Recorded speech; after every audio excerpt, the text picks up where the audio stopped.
자신의 퇴직연금이 어떻게 운용되는지 제대로 아는 직장인들 얼마나 될까요? 아마 절반도 안 될 겁니다. 이런 사람들이 귀를 기울여야 할 새로운 제도가 도입됩니다. 디폴트 옵션이라는 건데요. 퇴직연금을 주식이나 채권에 투자하도록 사전에 운용 방식을 정해두는 제도입니다. 퇴직연금 운용 어떻게 달라는지 알아보겠습니다. 김동엽 미래에셋 투자와 연금센터 본부장 나오셨습니다. 본부장님 어서 오세요. 예, 안녕하십니까. 자, 이 퇴직연금에 대해서 디폴트 옵션이 도입된다. 디폴트 옵션. 12일부터 시행된다고 돼 있네요. 네. 자, 이 디폴트 채무 불이행이라는 단어인데 여기서 말하는 디폴트라는 것은 컴퓨터에서 얘기하는 기초값, 기본값 이런 뜻일 것 같은데 이게 정확히 뭐예요? 디폴트 옵션 제도라는 게? 그러니까 우리나라에 없는 개념을 새로 도입하다 보니까 되게 헷갈리는데 혹시 이제 컴퓨터에서 웹서핑 같은 거 하실 때 처음에 웹브라우저를 열면 처음에 어떤 분은 네이버를 기본 화면으로 해두는 분도 있고 어떤 분은 구글로 기본 화면을 해두는 분이 있잖아요. 그러면 서핑을 막 하다가 다시 홈 화면을 누르면 다시 그 기본값으로 돌아가잖아요. 그런 의미에서 디폴트라고 보시면 됩니다. 퇴직연금 가입자, 특히 이제 확정 기여형 퇴직연금이라고 하는 퇴직연금 제도에서는 근로자가 자기 퇴직금을 어디다 운영할지 미리 다 지정을 해야 되거든요. 확정 기여형에서는. 근데 그런데 지정을 하지 않고 그걸 방치하는 수가 있어요. 아니면 또 투자하던 상품이 만기가 돌아왔는데 새로 뭔가를 지정해줘야 되는데 안 하는 경우가 있잖아요. 워낙 바빠서 신경을 못 쓰는 분들이 많죠. 그런 경우에는 사전에 정해둔 방법으로 돌아가서 그 방법으로 운영하겠다라고 해서 이제 디폴트 옵션 또는 한국말로는 사전 지정 운용제도. 사전 지정 운용제도라고 보시면 될 것 같습니다. 그러니까 만기가 되거나 또는 처음 가입하더라도 어떻게 할지 그냥 가만히 있어도 이렇게 미리 정하는 방법대로 한다 이거죠? 보통 이제 처음에 퇴직연금 가입하고 2주가 지났는데도 자기가 운영 방법을 지정하지 않으면 사전에 정해둔 방법대로 운영이 되는 거고요. 그래요? 상품 만기가 도래했는데 4주가 지났는데도 운영 방법을 딱 새로 지시를 하지 않으면 그럼 이제 사전에 정한 방법으로 운영할 겁니다라고 다시 한번 알려줘요. 그러고 나서도 지정을 안 하면 2주가 지난 다음에 사전에 정해진 방법으로 운영되도록 바뀌는 제도라고 보시면 됩니다. 이 퇴직연금이라는 게 노후에 아주 중요한 보장 수단인데 이 돈을 어떻게 운영하는지 정말 잘 모르는 분들 또는 바쁘다 보니까 무관심으로 가는 분들 꽤 많을 것 같아요. 네, 맞습니다. 그러면 사전 운용 지정하니까 사전에 뭔가 운용 방식을 지정을 어떻게 해야 되는 어떻게 하는 거예요, 사전에? 그러니까 사전에 지정할 수 있는 운용 상품군들을 이렇게 만들어 놨어요. 그래서 이제 금융회사에서 이제 이런 유형으로 사전에 상품을 운영할 겁니다라는 군들을 만들어서 고용노동부 승인을 받습니다. 그 승인 받은 상품을 가지고 회사에 가서 이 상품 중에서 당신 회사에 적합한 상품을 골라주십시오 하면 회사는 이제 근로자 과반수 동의를 받고 그 퇴직연금 규약에 그걸 반영을 합니다.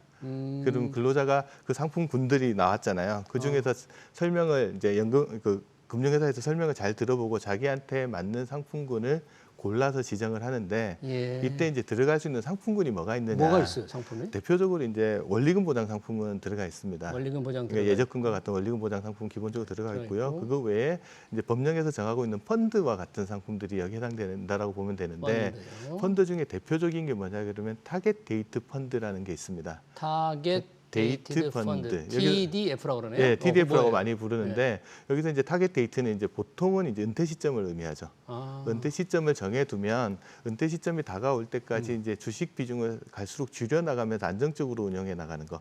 은퇴까지 시간이 많이 남았을 때는 공격적으로 운영하다가 은퇴 시점이 다가오면 주식 비중을 줄여가는 걸 자동적으로 해주는 게 타겟 데이트 펀드라는 게 있고요. 그다음에 자산 배분형 펀드라는 게 있습니다. 시장 상황에 따라서 이제 펀드 내에 들어가 있는 다양한 자산들을 서로 배분해 주는 거를 이제 펀드 매니저나 펀드가 알아서 해주는 것들을 이제 자산 배분형 펀드라고 보시면 되고요. 그다음에 단기 채권형 펀드 같은 이제 MMF 같은 것들도 들어가 있고요. 그다음에 부동산이나 인프라에 투자하는 인프라 펀드 같은 것들도 들어가 있어서 이 중에 이거를 단독으로 지정할 수도 있고 섞어서 혼합해서 운영하는 운영 방식을 만들어낼 수도 있습니다. 그렇게 만들어내면 그건 이제 고용노동부가 적합하냐 아니냐를 판단해서 사전 승인을 해주게 되게 됩니다.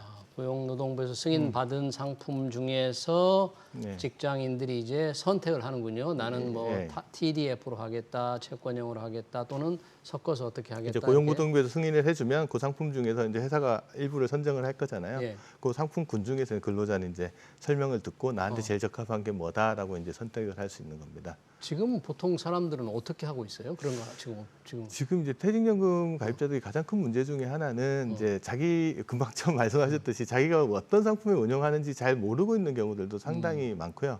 심지어는 자기가 퇴직연금 제도가 확정 기여형 제도인지 아니면 확정 급여형이라고 해서 회사가 운영하는 제도인지도 구분을 안 하고 있는 분들도 상당히 확정 있습니다. 기여형 DC인지 확정 급여형 DB인지도 잘 기억을 못 하시는 기억을 못 하시는 분들이 분들이 있고요. 많죠. 그러니까 이제 자기가 투자하고 있는 상품이 어떤 건지도 정확하게 기억하지 못하는 경우도 있고 예. 또 한다고 하더라도 대다수가 퇴직금은 안전해야 된다라는 생각 때문에 거의 대부분 상당수가 원리금 보장 상품 중심으로 대부분이 전체 이제 DC형 퇴직연금 적립금의 한 80% 정도가 원리금 보장 상품에 가 있거든요. 그래요. 자기가 운영할 수 있는 DC형에도 80%가 원리금 보장에 들어가 있다. 그러다 보니까 뭐 안정적인지는 모르겠지만 수익을 많이 못 내잖아요. 그러다 보니까 이런 상황에서 뭐 퇴직연금 수익률이 좋니 안 좋니 하는 평가를 많이 하는데 네. 원리금 보장 상품의 80%가 들어가 있는 상황에서 수익을 원리금 보장 상품 정기예금 금리 이상의 네. 수익을 낸다는 게 사실상 쉽지는 않잖아요. 그러겠네요. 그래서 이제 전반적으로 자산 운용 방법에 대한 변화가 있어야 된다라는 이제 사회적인 합의가 어느 정도 있었고 그 가는 길 중에 하나로 이제 디폴트 옵션이라는 제도도 이제 같이 도입하는 거로 보시면 그렇군요. 됩니다.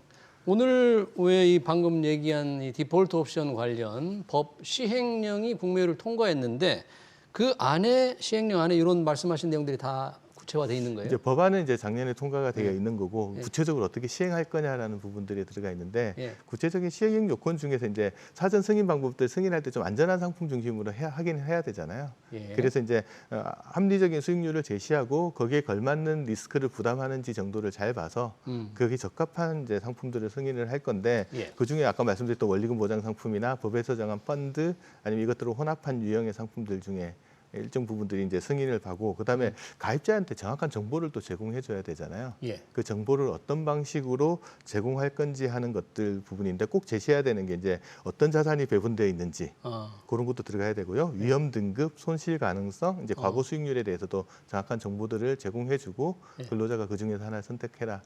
라고 하는 거죠. 수익률을. 그리고 나서 이제 실질적으로 이제 뭐 만기가 됐는데 장기간 방치해서 사전 지정 옵션이 이제 가동되는 경우가 있잖아요. 예. 그런 경우에도 갑자기 하면 안 되니까 근로자한테 지금부터 사전 지정 옵션 제도가 시행이 됩니다라는 안내를 해줘야 될 거고요. 시행이 될 예, 테니까 예, 예. 뭐 의사 표시를 하라 뭐 이렇게. 안내를 해주면서 그때 당시 지금 들어가는 상품의 형태나 말상의 특징 같은 것들에 대해서도 다시 한번 안내를 해주도록 하고 있고요. 그다음에 사전 지정 운영 방법에 대해서는 분기별 1회 이상 이제 공시를 하도록 해놓고 있습니다. 이제 분기별로 공시. 1회 이상 고용노동부 인터넷 게시판에 수익률을 공시하는 거예요? 뭐 그 관련된 내용들 이게 어떻게 운영되고 있고 수익률은 어느 정도 되는지에 대한 내용들을 공시하도록 이제 시행령에서 이런 부분들을 정해놓은 겁니다. 그러면 분기별로 공시를 하게 된다면 연금 사업자들 그러니까 예를 들어 미래에셋 뭐 증권 이 증권회사들인가요 주로? 사업자라고는 은행, 증권, 보험사가 다 해당됩니다. 은행, 증권, 보험사 예, 예. 다. 그러니까 고객은 그 다 선택할 수 있는 것이고. 고객은 이제 회사에서 선정한 연금 사업자, 회사가 선정한 연금 사업자의 사전 지정 운영 방법들 중에 하나를 선택하게 선택하는 되는 것이고 고용노동부 이번 시행령에 따라서 분기별로 수익률을 공시한다. 그러면 수익률이 공개가 되니까 굉장히 이게 좀 경쟁이 좀 있겠네요. 그러니까 금융회사 입장에서는 어떻게든 잘 운영을 하려고 할 겁니다. 안정적으로 잘 운영해서 장기적으로 좋은 수익률을 만들어놔야 예. 근로자들이 그 상품을 선택해 줄 거잖아요. 그래서 이제 어떻게 보면 금융회사 입장에서도 되게 자극제가 될 수도 있을 것 같아요. 제대로 운영을 하고 공시를 계속해 나가고 네. 또 이게 수익률도 중요하지만 규모가 또 상당히 커져야지 제대로 운영할 수가 있잖아요. 그래서 규모가. 일정 기간 지나면 규모가 제대로 커나가야 예. 운영하는 것도 또 용이성이 있으니까 그런 부분들을 이제 전체적인 금융회사 입장에서는 제대로 하려고 노력을 많이 할 겁니다. 지금 퇴직연금 전체적인 금액이 한 어느 정도 됩니까? 전체적으로 금액은 한 295조. 300조 가장 가까이. 최근 자료가 이제 2021년 연말 기준 자료인데 예. 지금은 300조 훨씬 넘었을 건데 그때 예. 기준으로 한 295조 정도 되고요. 예. 그 중에서 이제 회사가 적립금을 직접 운용하는 이제 DB형이라고 해서 DB 형이? 확정 예. 급여형 제도에 적립돼 있는 돈이 한 171조. 어. 그래서 전체 적립금의 한 58% 정도 되고요. 예. 이번에 사전 지정 운용 제도 디폴트 옵션의 대상이 되는 게 예. DC형 제도잖아요. 아, DC형이랑 DC형이랑 대상이 기업형 IRP라고 하는 그게 이제 이번에 제도의 대상이 되거든요. 예. 그 금액이 한 77조 6천 원 정도 돼서 음. 전체 퇴직연금 적립금이 한 26% 정도 좀 넘습니다. 그리고 이제 마지막으로 남아 있는 게 이제 근로자들이나 자영업자들이 연말정산 때 세액공제 받으려고 가입하거나 예. 퇴직금을 넣고 연금 받는 상품으로 가입하는 게 이제 개인형 IRP라는 게 있는데 IRP, 그렇죠. 그게 한 46조 정도 돼서 전체 퇴직연금의 한 15% 정도를 차지한다. 디폴트 옵션이 적용되는 것은 확정 기여형 DC하고 개인형 IRP네요. 개인형 IRP는 아니고 아니요. 확정 기여형하고 기업형 IRP. 기업형 IRP 라고 두, 보시면 됩니다. 두 가지에 적용이 된다. 네, 예. 그러면 디폴트 옵션을 이제 시행이 되면 네, 네. 우리 개인들이 직장인들은 뭘 좀 신경을 써야 됩니까? 어떻게 뭐 일단 수익률을 잘 체크해야 됩니까? 아니면 디폴트 옵션이 처음 시행되면 이제 금융회사에서 이제 당신이 선택할 수 있는 디폴트 옵션 상품군이 어떤 게 있습니다고 설명을 하러 올 거예요.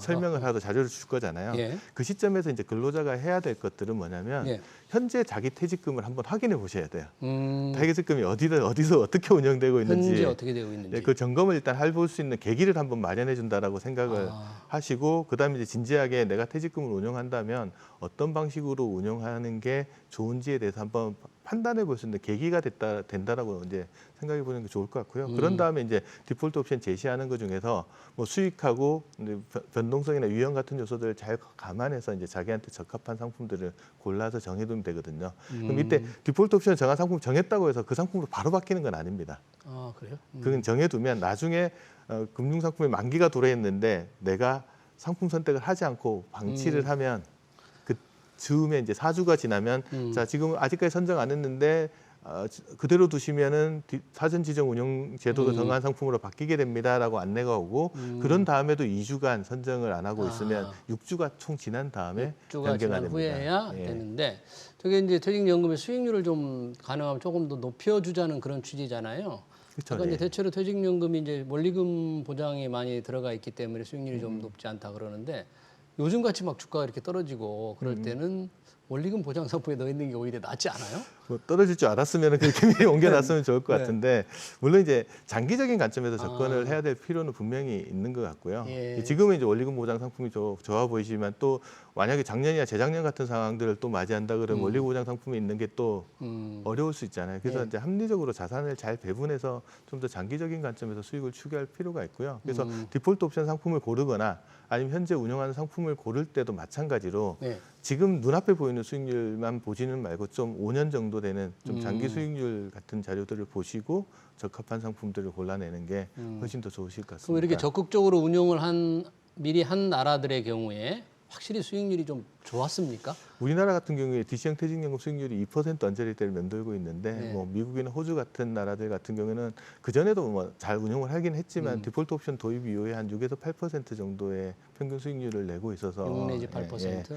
그래서 뭐 그게 직접적으로 비교하기는 상당히 어려운 수준이지만 지금 우리나라보다는 조금 더 나은 수준이다라고는 볼 수는 있을 것 같습니다. 그래서 저는 이 디폴트 옵션 도입이 가장 큰 거는 이제 근로자로 하여금 내 퇴직금이 어떻게 운영되고 있는지 한번 확인해 볼 수 있는 정확한 계기를 제공해 준다. 그래서 이번 계기로 조금 자기 퇴직급여 운용에 좀 더 많은 관심을 가져주셨으면 하는 생각들을 가지고 있습니다. 네, 잘 알겠습니다. 디폴트 옵션 사전 운용 지정제도 퇴직연금 잘 들었습니다.